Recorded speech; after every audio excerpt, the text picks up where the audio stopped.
Well, welcome back to our series on stories of faith and encouragement. Today I want to tell you about a man named David McKenna. As a young man, David fell heavily into drugs, specifically cocaine. He became a drug addict, he partied a lot, he drank too much, and he got into a lot of trouble.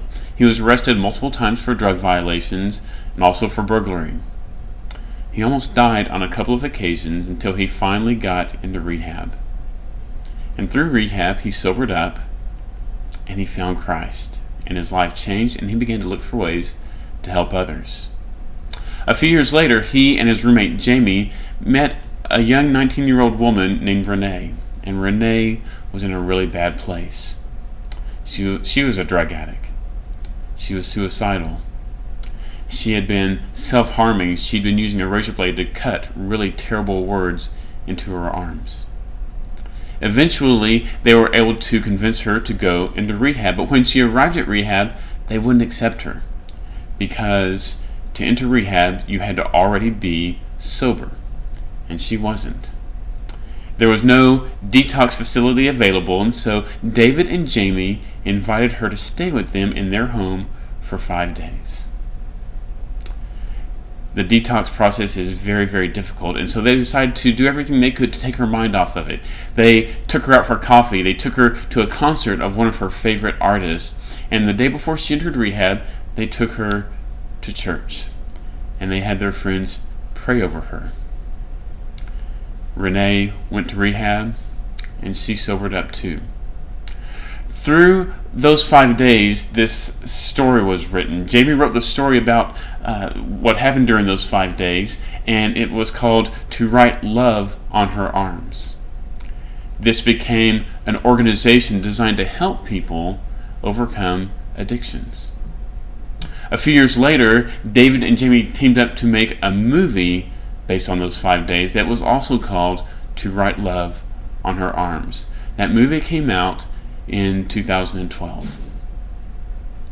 That same year, David made a video where he talked about his story and what Christ had done in him. And he ended that video saying a couple of different times, "There may not be a later. You never know if there's going to be a later." In December of that year, David was killed in a car accident. There may not be a later.